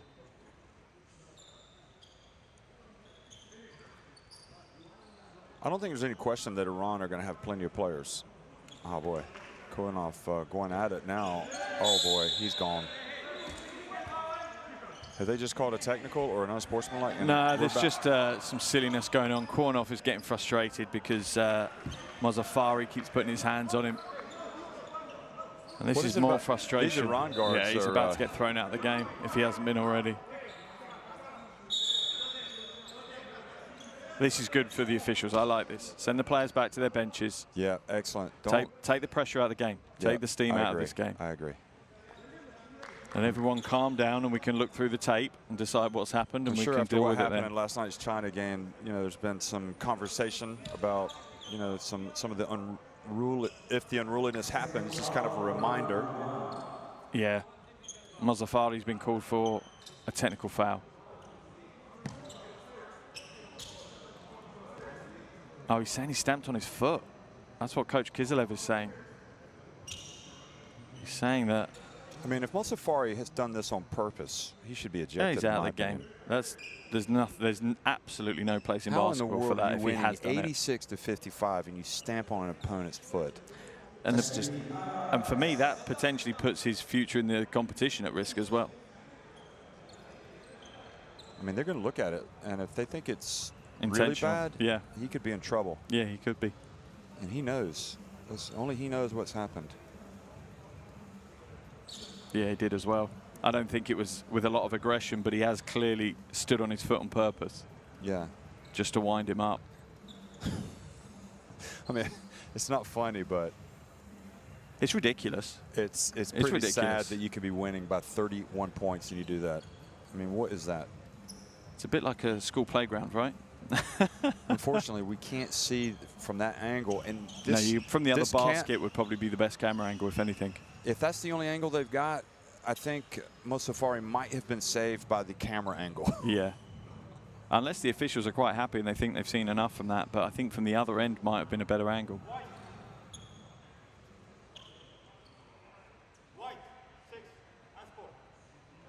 I think that's... So that was for retaliation. So I think that's, yeah, Koinov's gone two unsportsmanlike fouls and he's gone. And for me, slightly, it feels like Mozaffari's got away with one there.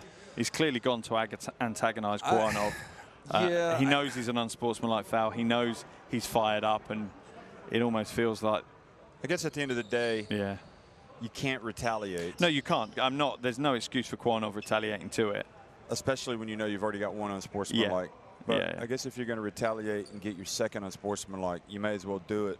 In a 31-point deficit. Yeah. If there's a game to pick, it's 3:18 to play and you're down by 31. And then Koinov just gave Mozaffari a long, cold stare as he walked off the bench.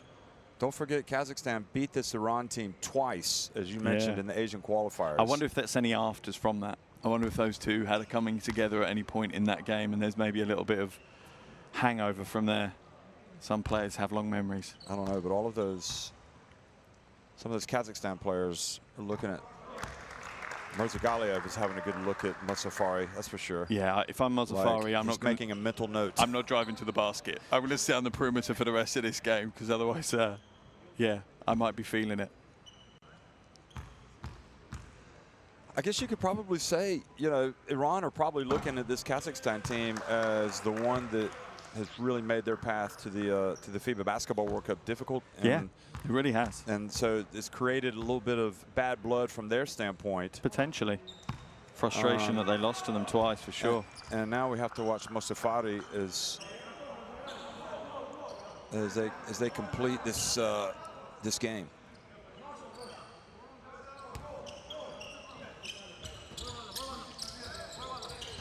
Well, important people in the stands watching this game, obviously, so. Yeah, no pressure on the officials.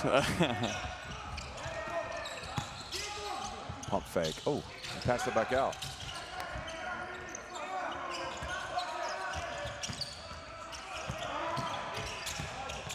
From the corner. Oh, boy, I like that kid. He has got a good game. I told you, Mateen Agajanpour. I mean, it's easier to make that shot when you're up by a big number like this, but even so, eventually Iran have to begin to write a new chapter. Good job getting in there for the rebound in his limited minutes. Ivanov, now he's got it. Back outside, Marshuk. Ivanov, Hassanzadeh. And now an unsportsmanlike foul on Ivanov. It's just not what this game needed. If I'm Kiselev, I don't know. I'd have to see it again. Oh, my goodness.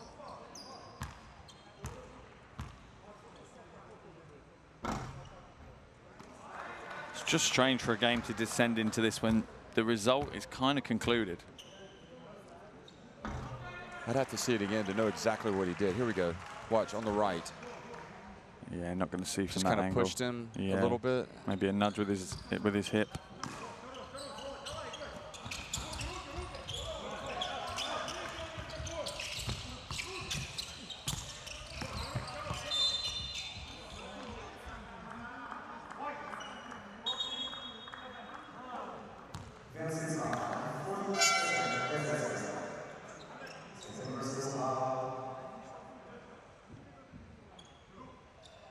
I would think with Iran being up this much that they just want to get this thing done and get to the locker room. At least the coach.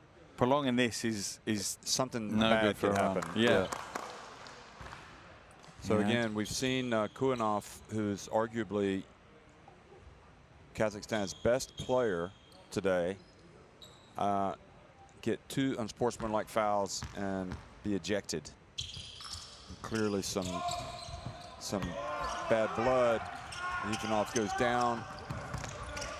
Rather, oh boy, look at that. Oh, he got it to go, Maxim Marchuk. Yeah, a little bit of frustration. He clearly wanted to throw that one down and take some anger out on the ring. Yusuf Van went down, trying to get another foul call on Ivanov.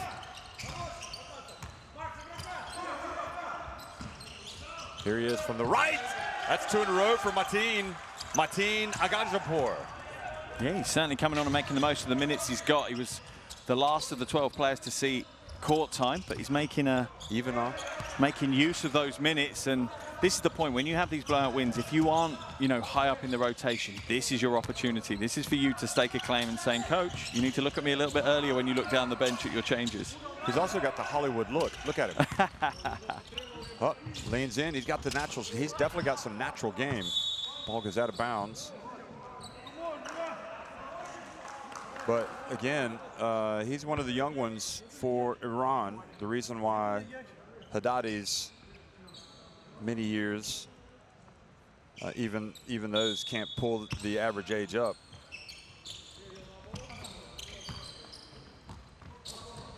It'll be interesting to see what post-Haddadi Iranian basketball looks like. Could it be his 3rd? Not this time.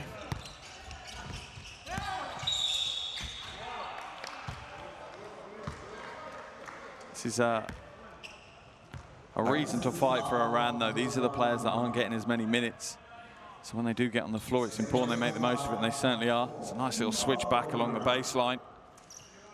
Agajanpour is 21 years of age.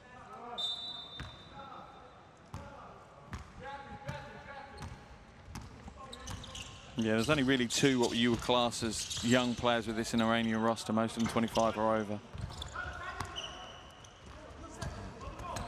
Toche is 25. Get it back to Agajanpour and see what he can do. Zafari. Too much dribbling, and up ahead it goes to Marshuk. Oh, now that's embarrassing. Yep, there's no other way about that. Was looking to do a double pump and just stuff the rebound, but stuff the dunk, but completely blew it.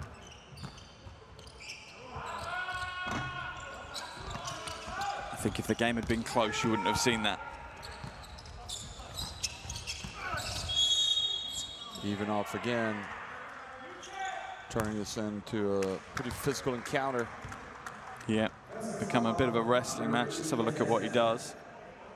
Yeah, easy for the officials to call, extending that left arm. If he wants to use his arm, it has to be an arm bar, but that would have been a great dunk if he'd done it.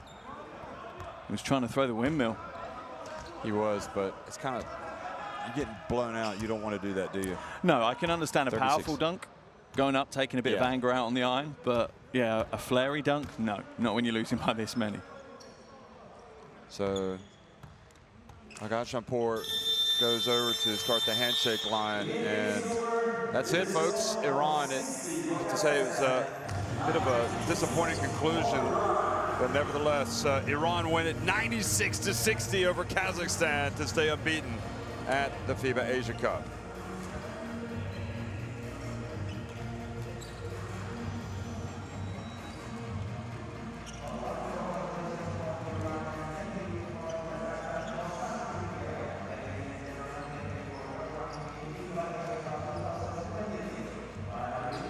It's a big result for Iran as well. So with that win, means they're definitely out of the group stage now, and a minimum of second place. Obviously, whether they finish first or not will come down to that tantalizing final game against Japan. The shooting percentages tell a reasonable story.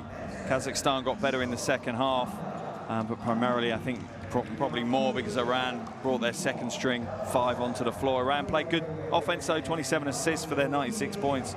Jamshidi leading them with 16 points. He looked good today. Yakhshali looked good when he was needed. Wasn't needed for very long with 14. And Kornov and Marchuk had 11 each for Kazakhstan. But Kazakhstan now, using boxing parlance, are a little bit on the ropes. Just really hard to digest how Kazakhstan could beat Iran twice in the Asian qualifiers for the FIBA Basketball World Cup and then come out and lose by 36 points today. Yeah, it certainly is an interesting one. I think Kazakhstan had a similar roster in those games. I'm not sure whether Iran did or not. Maybe they had slightly rotated out of that roster and had a weaker 12 to work with. But yeah, it's frustrating, but it does show how soft maybe Kazakhstan are mentally, psychologically, not prepared for this level of competition right now. You know, they had a good 20 minutes against Japan. Things were going their way. And then when Japan put them under some pressure, they didn't seem to have a plan B. And then here today, from the get-go, Iran put Kazakhstan to the sword. And again, they just crumbled. There was no one on the floor taking a leadership role. Kwanov tried to, did a reasonable job in the first half, but if anything, showed psychologically some of the weaknesses that he has got caught up in the emotions of the game when they were losing quite heavily in the second half, and gets himself thrown out of the game with 2 unsportsmanlike fouls. It's rare that you see a good leader leave their team like that in a situation like that. But yeah, a lot to work on for Kazakhstan and Coach Kiselev. They've got a rest day tomorrow before they finish off their group campaign with a must-win game against Syria in 2 days' time. But I'm not going to lie, I'm already looking forward to the Iran-Japan game. That could be an absolute storming game between those two. Two good teams in good form, going head-to-head for what could be top of the table. Well, Iran had 6 of their players in the first game. They lost by 4 to Kazakhstan, but they didn't have Haddadi. And I don't think they had Yakhshali, but anyway, in the second one, they had 2, 3, 4, 5, 6, 7, 8. They did have Haddadi, 9, 10, 11, 12. They had this team in the second one and still lost. And now they've won by 36. So. And that tells you maybe a huge amount, not necessarily about Iran. You imagine their consistency was there, but maybe Kazakhstan's wasn't. So Iran, well, the FIBA Asia Cup version of Iran is certainly much better than the Asian qualifiers version against Kazakhstan. They go to 2-0 with the 96-60 win. Kazakhstan dropped to 0-2 And then Syria and Japan will play at 5:30 tonight. So if Kazakhstan believed they had a mental edge on Iran coming into today's game, it proved not to be, as Iran with Haddadi, with Yakhchali, with Jamshidi, they rolled to a 36-point win.